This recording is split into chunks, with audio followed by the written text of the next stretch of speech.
Hariom. Hello dear student. આજનો આપણો વિષય છે વિજ્ઞાન ધોરણ 8 પ્રકરણ 13 ધ્વનિ. આગળના વિડીયોમાં તમે આ પાઠમાં કેવી રીતે ધ્વનિના પ્રસરણ માટે માધ્યમ જરૂરી છે, કે ધ્વનિ કેવી રીતે ઉત્પન્ન થાય છે, આપણા કાનમાં કેવી રીતે આપણને અવાજ સંભળાય છે, એ બધી માહિતી તમે જોઈ ગયા. અને પાઠ્યપુસ્તકમાં તમે પાઠનું વાંચન પણ કર્યું જ હશે. ના કર્યું હોય તો કરજો અને જોઈ લેજો માહિતી અને તૈયારી પણ કરજો. તો આજે આપણે આ વિડીયોમાં શું શીખવાનું છે, તો પહેલાં હું તમને સમજાવીશ કંપ વિસ્તાર, આવર્તકાળ અને આવૃત્તિ. ત્યારબાદ આપણે જોઈશું પ્રબળતા અને સ્પીચ એટલે કે તીણાપણું. ઘણા વિદ્યાર્થીનો અવાજ વર્ગખંડમાં જાણી જોઈ અને કેવું કરતા હોય તો ધીમે ધીમે પાતળો અવાજ નીકાળે.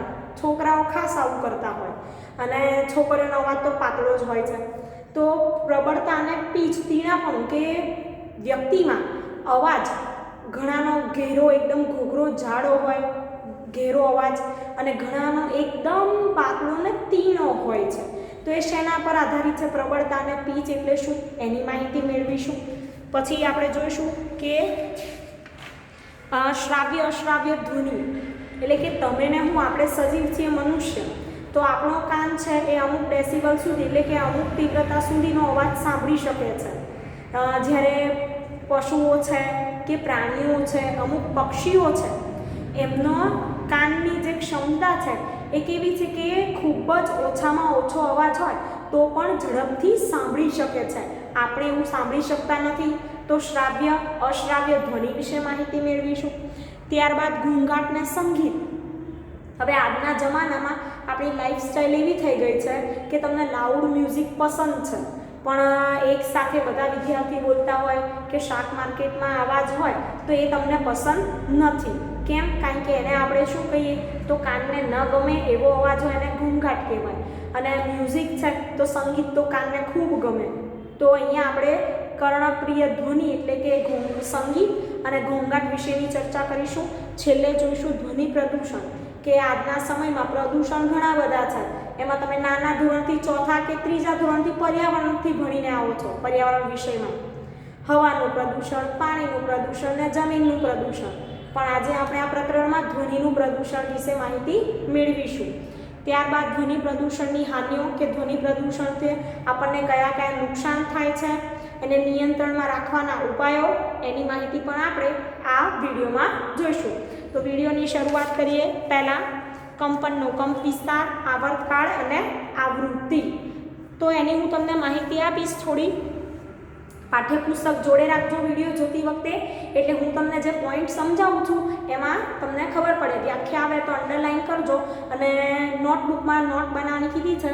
ફેર નોટ ના કરો તો રફ નોટમાં વ્યાખ્યા લખજો.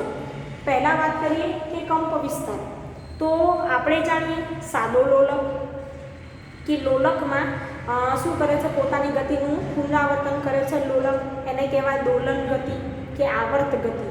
હવે જે દોલનોની સંખ્યા છે એ સંખ્યા આપણે જોઈ તો એ જે દોલનોની સંખ્યા છે એ દોલનની શું કહેવાશે? આવૃત્તિ છે. કે એક ચોક્કસ સમયમાં જેટલા દોલનો થતા હોય એ દોલનોની સંખ્યા તેની શું કહેવાશે? આવૃત્તિ કહેવાશે.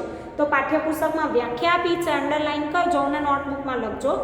1 સેકન્ડ દીઠ થતા દોલનોની સંખ્યાને દોલનની આવૃત્તિ કહે છે. હું બોર્ડ પર લખીને સમજાવીશ.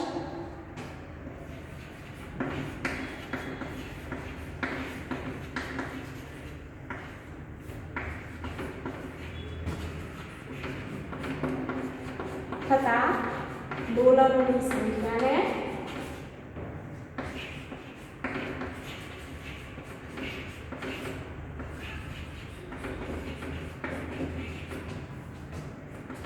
આવૃત્તિ કહે છે. હવે આ વાત થઈ આવૃત્તિની. આવૃત્તિને એકમ, જેમ આપણે કોઈ દળ હોય, વજન હોય, એના એકમ છે. પછી અંતર હોય એનો એકમ. એમ આવૃત્તિનો એકમ છે. આવૃત્તિના એકમને હર્ટ્ઝ કહેવાય છે.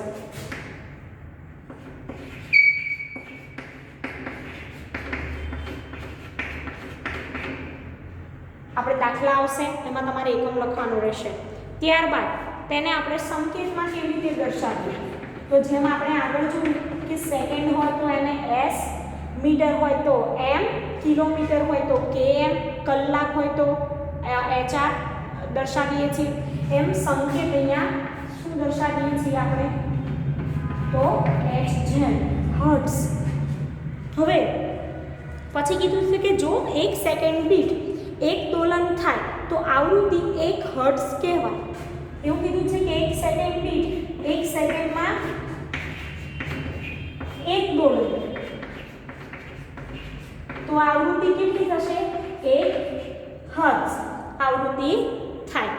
હવે જો એક પદાર્થ 1 સેકન્ડમાં 20 વખત દોલન કરે તો એની આવૃત્તિ કેટલી, તો 1 સેકન્ડમાં 20 વખત દોલન કરશે તો કેટલી થશે 20 હર્ટ્ઝ. હવે વાત કરીએ કે દોલન ગતિની. એની વ્યાખ્યા મારે તમને લખાવવાની જરૂર નથી, પણ તોય હું તમને સમજાવી દઉં, કારણ કે તો આગળના ધોરણમાં આવી ગઈ છે કે પદાર્થ જ્યારે ચોક્કસ સમયે પોતાની ગતિનું પુનરાવર્તન કરે તેને આવર્ત ગતિ કે દોલન ગતિ કહેવાય છે. આગળ જોઈએ કે તમે ધ્વનિ ઉત્પન્ન કરતા પદાર્થોને જોયા વગર જ પરિચિત ધ્વનિને ઓળખી શકો છો. અને તે કેવી રીતે શક્ય બને છે? આપણે જાણીએ કે ધારો કે તમારા ઘરમાં મમ્મી હોય, દાદા દાદી હોય, પપ્પા હોય, તો તમને ખબર છે કે કોઈ બોલે બીજા રૂમમાંથી, ત્રીજા રૂમમાંથી કે ઘરમાં દૂર બેઠા હોય, તમે બહાર બેઠા હોય અને જો બોલે તો તમને ખબર પડે કે આ મારી મમ્મીનો જ અવાજ છે કે આ મારા બહેનનો જ અવાજ છે, બરાબર. બહારથી કોઈ વ્યક્તિ આવી હોય તો તમને ખબર પડે કે આ ઘરમાંથી કોઈ વ્યક્તિનો અવાજ નથી, આ બહારની વ્યક્તિનો અવાજ છે. તો એ કેવી રીતે શક્ય બને છે? તો આપણે જાણીએ કે ધ્વનિ અલગ અલગ પ્રકારના હોય છે. હવે તેને કોણ અલગ પાડે છે? તો તેમના કંપ વિસ્તાર અને આવૃત્તિ એ અલગ પાડે છે. તો કંપ વિસ્તાર અને આવૃત્તિ એ ધ્વનિના અગત્યના ગુણધર્મો છે. એવું પૂછાય કે આ કંપ વિસ્તાર અને આવૃત્તિ બંને જે છે એ શું છે? ગુણધર્મ છે ધ્વનિના. આવૃત્તિ ને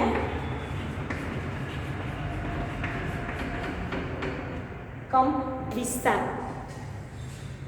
હવે મારે તમને સમજાવવાનું કે કંપ વિસ્તાર. તો આપણે જાણીએ છીએ કે જે કંપન થાય છે, બરાબર, પદાર્થ જ્યારે ધ્વનિ ઉત્પન્ન થાય ત્યારે પદાર્થ કંપિત થાય છે. તો એ કંપિત થાય અને જેટલા વિસ્તારમાં તેનું કંપન અનુભવી શકાય તેટલા વિસ્તારને તેનો શું કહેવાય? કંપ વિસ્તાર. અમુક અંતર પછી કે અમુક વિસ્તાર પછી એ કંપિત થઈને અવાજ જે ઉત્પન્ન થાય છે એ સંભળાતો નથી કે એની અસર થતી નથી. જ્યાં સુધી એનો કંપ વિસ્તાર હશે ત્યાં સુધી જ એની અસર થશે અને આપણે જોઈ શકીશું, અનુભવી શકીશું અને સાંભળી શકીશું. તો એ જે વિસ્તાર છે એને શું કહેવાશે? કંપ વિસ્તાર. અને આવર્તકાળ વિશે આપણે જોયા, કાલે શીખી ગયા કે આવર્તકાળ T બરાબર શું હતું કે લાગતો સમય અને છેદમાં દોલનોની સંખ્યા. દોલનોની સંખ્યા માટે જેટલો જે સમય લાગે છે તે તેનો શું કહેવાશે? આવર્તકાળ કહેવાશે. એ આપણે આગળના વિડીયોમાં ચર્ચા કરી હતી. હવે જોઈએ પ્રબળતા અને પીચ.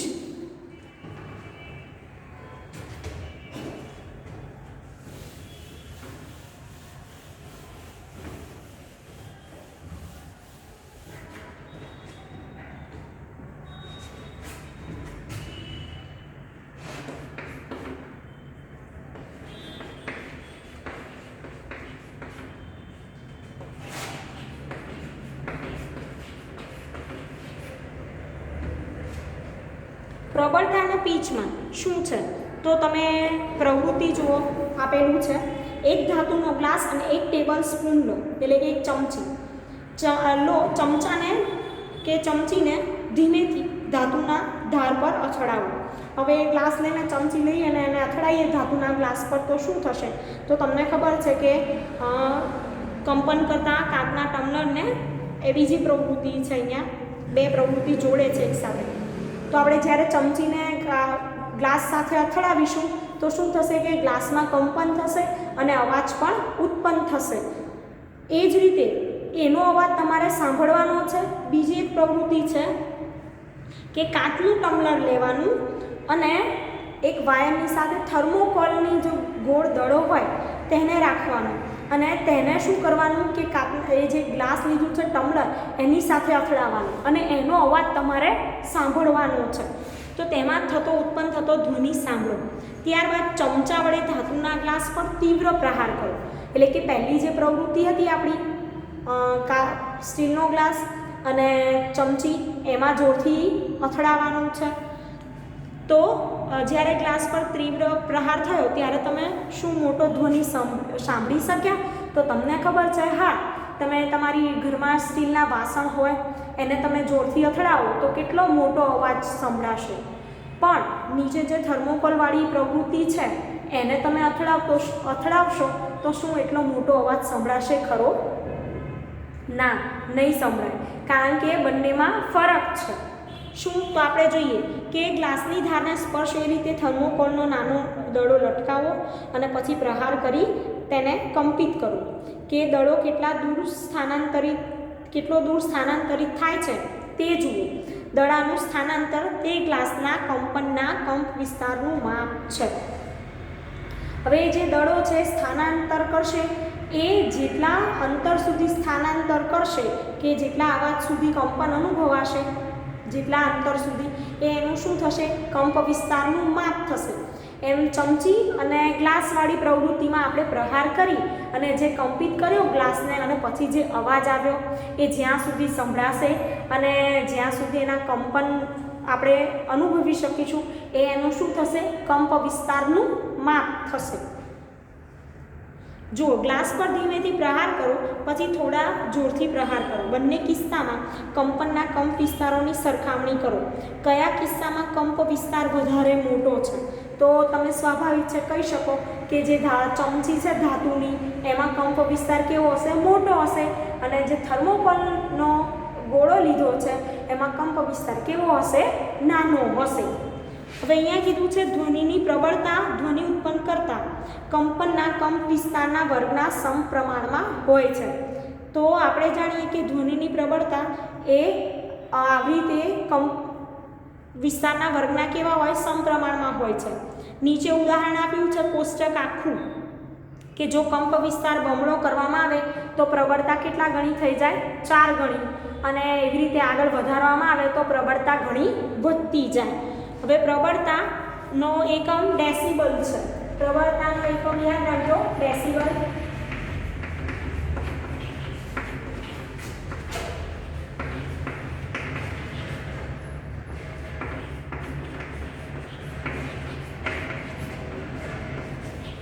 હવે તેને સંકેતમાં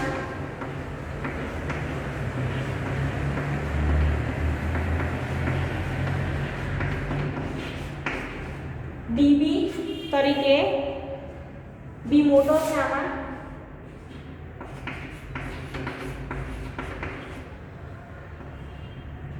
ડીબી તરીકે લખાય. હવે નીચે જુદી જુદી ધ્વનિની પ્રબળતાનો ખ્યાલ આપ્યો છે કે સામાન્ય માણસ છે. સામાન્ય માણસ એ 10 ડેસિબલ સુધી અવાજ સાંભળી શકે. પછી મંદ ગુપસુપ એટલે કે આપણે ધીમે ધીમે અવાજ કરતા હોઈએ ને, વાતો કરતા હોઈએ ધીમે ધીમે 5 મિનિટ સુધીમાં, તો કેટલું છે? 30 ડેસિબલ. ત્યારબાદ સામાન્ય વાતચીત, વાર્તાલાપ કે આપણે કોઈ વ્યક્તિ સાથે વાત કરતા હોઈએ ઘરમાં કે બહાર, તો કેટલા સુધી હોય છે ધ્વનિની પ્રબળતા? 60 ડેસિબલ. વ્યસ્ત ટ્રાફિક, બહુ ટ્રાફિક હોય ત્યારે તો 70 ડેસિબલ. અને સરેરાશ ફેક્ટરી કે જ્યાં મોટા મોટા ગોડાઉન હોય, ફેક્ટરીઓ હોય, ઉદ્યોગવાળો વિસ્તાર હોય ત્યાં ધ્વનિની પ્રબળતા કેટલી હોય છે? તો 80 ડેસિબલ સુધી હોય છે. હવે 80 ડેસિબલથી વધારે પ્રબળ ધ્વનિ શારીરિક રીતે કેવો છે? કષ્ટદાયક, એટલે કે આપણા કાનને તે નુકસાન પહોંચાડી શકે છે. હવે નીચે આપેલું છે કોષ્ટક તમારે લખી અને તૈયાર કરવાનું છે કે પરીક્ષામાં કે પ્રશ્નમાં, નાના પ્રશ્નમાં પૂછાય કે વ્યસ્ત ટ્રાફિકમાં કેટલા ડેસિબલ સુધી ધ્વનિની પ્રબળતા હોય, તો તમને આવડવું જોઈએ 70 ડેસિબલ. ધ્વનિની પ્રબળતા તેના કંપ વિસ્તાર પર આધાર રાખે છે. એવું પૂછાય કે ધ્વનિની પ્રબળતા શેના પર આધાર રાખે? તો કંપ વિસ્તાર.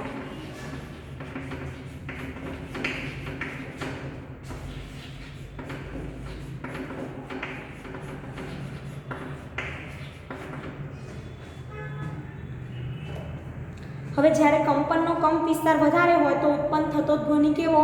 મોટો. ને કંપ વિસ્તાર નાનો તો ઉત્પન્ન થતો ધ્વનિ કેવો હોય? ઓછો હોય, નબળો, મંદ હોય. એટલે યાદ રાખજો, પોઈન્ટ કંપ વિસ્તાર વધારે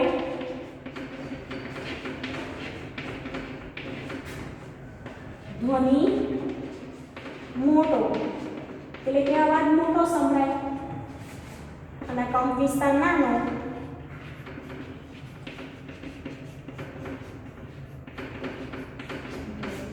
તો ધ્વનિ કેવો? નબળો, મંદ, એટલે કે ઓછો.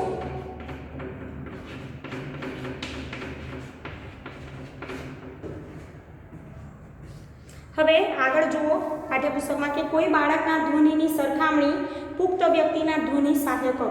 હવે કોઈ નાનું બાળક હોય એ બોલતું હોય એ સાંભળો, મોટું માણસ બોલતું હોય એ સાંભળો. બંનેમાં ફરક છે? તો તમે કહેશો હા. તમારા નાના ભાઈ બહેન હોય એમનો અવાજ તમને સાંભળવો બહુ ગમશે, બરાબર? કેમ એવું? તો જોઈએ કે જો ધ્વનિ સામાન્ય રીતે જોરથી બોલાયેલા હોય તેમ છતાં તેઓ કેટલીક રીતે જુદા પડે છે. કેમ? તો આપણે જોઈએ તે કેવી રીતે જુદા પડે. ધ્વનિનું તીણાપણું તેની આવૃત્તિ નક્કી કરે છે. હવે તીણાપણું એટલે શું? તો તીણાપણું એટલે પીચ.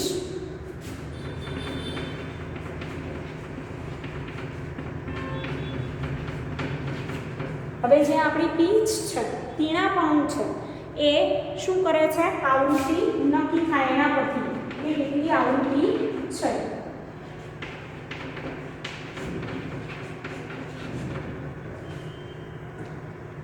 તો તમે પાઠ્યપુસ્તકમાં જુઓ ઢોલનું ચિત્ર આપેલું છે, પછી તમે સિસોટી વગાડતા હો, પછી માઉથ ઓર્ગન હોય, એમાંનો અવાજ કેવો હોય છે? તો અલગ અલગ હોય છે. આગળ જોઈએ આપણે ધ્વનિના તીણાપણા વિશે.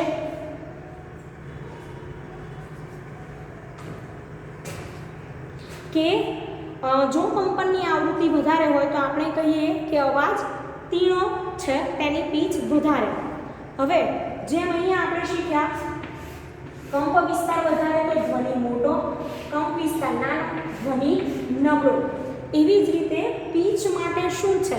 તો આવૃત્તિ વધારે કે અવાજ તીણો છે, પીચ વધારે, તો તેની આવૃત્તિ આપણે વધારે.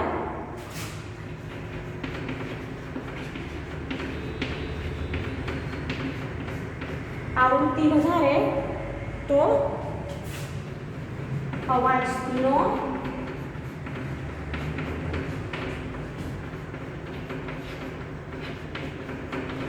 પીચ વધારે. એવી જ રીતે કંપનની આવૃત્તિ ઓછી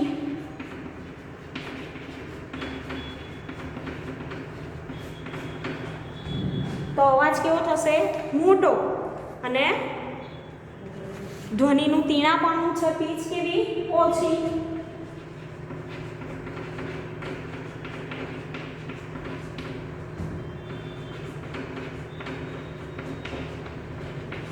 પીચ એટલે તીણાપણું ઓછું. હવે આપણે જોઈએ ઉદાહરણ તરીકે ડ્રમ એ ઓછી આવૃત્તિથી કંપન કરે છે, તેથી તે ઓછા પીચવાળો ધ્વનિ ઉત્પન્ન કરે છે, બરાબર? ડ્રમની વાત છે કે ડ્રમ વગાડો ત્યારે. ત્યારબાદ બીજી બાજુ સિસોટીની આવૃત્તિ કેવી છે? વધારે. હવે સિસોટીની આવૃત્તિ વધારે હોય તો અવાજ કેવો હશે? વધારે.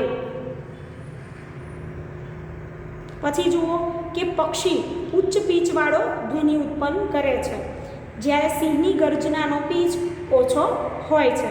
સિંહની ગર્જના ઘણી વધારે પ્રબળ હોય છે, જ્યારે પક્ષીઓનો ધ્વનિ કેવો હોય? દુર્બળ. ધ્વનિ અને પીચ બંને અલગ વસ્તુ છે, એટલે એમાં જ્યારે પ્રશ્ન પૂછાય ને તો કન્ફ્યુઝ થતા નહીં. આપણે દરરોજ બાળકોને પુખ્ત વ્યક્તિઓના અવાજ સાંભળીએ છીએ. શું તમને તેમના અવાજમાં કોઈ તફાવત જોવા મળે છે? શું તમે કહી શકો કે બાળકના ધ્વનિની આવૃત્તિ એ પુખ્ત વ્યક્તિના ધ્વનિની આવૃત્તિ કરતાં વધારે હોય છે? સામાન્ય રીતે સ્ત્રીના અવાજની આવૃત્તિ કેવી હોય? વધારે. અને પુરુષના અવાજ કરતાં કેવું હોય છે? તીણો હોય. હવે આપણે સ્ત્રીઓનો અવાજ તમે સાંભળ્યો હશે, છોકરીઓ અને સ્ત્રીઓનો, અને છોકરાઓનો અવાજ તમે સાંભળ્યો છે કે છોકરીઓના અવાજમાં તીણાપણું વધારે હોય, જ્યારે પુરુષના અવાજમાં તીણાપણું ઓછું હોય છે, આમ થોડો ઘેરો અવાજ વધારે મોટો સંભળાતો હોય છે. ત્યારબાદ નાના બાળકો હોય એમનો અવાજ પણ કેવો હોય છે, તીણો હોય, ને પુખ્ત વયની વ્યક્તિ હોય છે એમનામાં પીચ કેવી હોય છે, ઓછી, તીણાપણું કેવું હોય, ઓછું હોય છે, અને અવાજ આપણને વ્યવસ્થિત સંભળાતો હોય. આગળ જોઈશું પોઈન્ટ બીજો.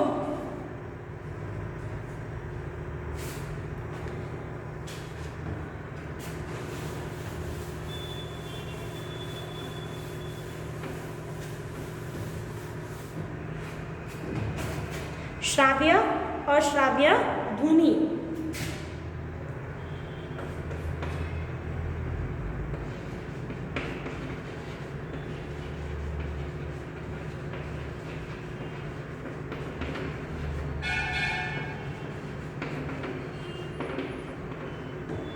હવે શ્રાવ્ય એટલે કેવો, તો આપણે સાંભળી શકીએ એવો, અને અશ્રાવ્ય એટલે કેવો કે આપણે ન સાંભળી શકીએ.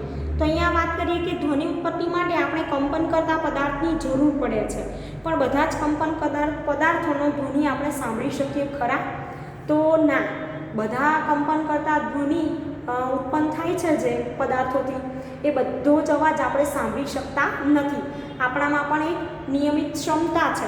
અહીંયા પાઠ્યપુસ્તકમાં જોજો કે 20 કંપન પ્રતિ સેકન્ડ એટલે કે 20 હર્ટ્ઝ કરતાં ઓછી આવૃત્તિવાળા ધ્વનિ મનુષ્ય કાન વડે પારખી શકાતા નથી.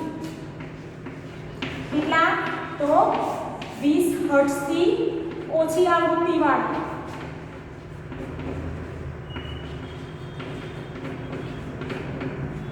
તમે ને હું આપણે સાંભળી શકતા નથી. ત્યારબાદ આવા ધ્વનિને શું કહેવાય? તો અશ્રાવ્ય ધ્વનિ કહેવાય.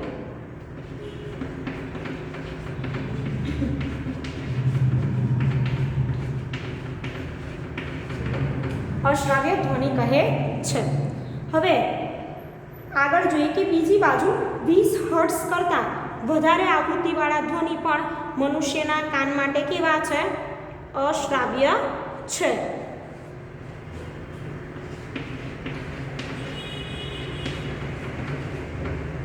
20,000 હર્ટ્ઝ, અને આ રીતે લખી શકાય કે 20 વધારે આવૃત્તિવાળા, એ પણ તમે કે હું સાંભળી ન શકીએ. આ પણ કેવા છે? અશ્રાવ્ય. તો આપણે કેટલો અવાજ સાંભળી શકીએ? કેટલા આવૃત્તિવાળા? તો 20 હર્ટ્ઝથી વધારે અને 20,000 હર્ટ્ઝથી ઓછા, બંને વચ્ચેવાળા આવૃત્તિવાળા ધ્વનિ તમે ને હું સાંભળી શકીએ છીએ. એવું પૂછાય તો તમને આવડવું જોઈએ શ્રાવ્ય ધ્વનિ અને અશ્રાવ્ય ધ્વનિમાં કેટલી આવૃત્તિ હોય છે. મનુષ્યના કાન માટે શ્રાવ્ય આવૃત્તિની મર્યાદા મેં તમને કીધું કે 20 હર્ટ્ઝથી 20,000 હર્ટ્ઝ સુધીની છે. અમુક પ્રાણીઓ 20,000 હર્ટ્ઝથી વધારે આવૃત્તિવાળા ધ્વનિ સાંભળી શકે, જેમ કે કૂતરા. પોલીસ કર્મીઓ હોય છે એ પોતાની સાથે ડોગ રાખતા હોય છે, બરાબર, એમના સ્પેશિયલ હોય છે, ટ્રેન કરેલા. તો એ જે કૂતરાઓ છે, શ્વાન છે, એ ઉચ્ચ આવૃત્તિવાળા ધ્વનિ શું કરે છે? સાંભળી શકે છે, પારખી શકે છે, જે મનુષ્ય સાંભળી શકતા નથી. અને ઘણી તબીબી સમસ્યાઓની તપાસ કરવા માટે અને પગેરું મેળવવા માટે 20,000 હર્ટ્ઝથી ઉચ્ચ આવૃત્તિ પર કાર્ય કરતા અલ્ટ્રાસાઉન્ડ સાધનોથી પણ આપણે પરિચિત છીએ. એટલે કે ટેકનોલોજીના વિકાસ સાથે આવી રીતે જે ઊંચા આવૃત્તિવાળા અવાજ સાંભળી શકે એવા અલ્ટ્રાસાઉન્ડ સાધનોનો ઉપયોગ કરી અને શું કરે છે કે આપણે તબીબો છે એ સારવારમાં એનો ઉપયોગ કરતા હોય છે, ને પ્રક્રિયાઓ જે હોય છે તબીબી પ્રક્રિયા એમાં પણ એવા સાધનનો ઉપયોગ કરે છે. તો આપણે આ વિડીયોમાં આટલે સુધી માહિતી રાખીશું. પાઠમાં તો જે માહિતી જોઈ એ તમે નોટબુકમાં લખજો, પાઠનું વાંચન કરજો, વિડીયો જોજો અને તૈયારી કરતા રહેજો. Thank you. Very good.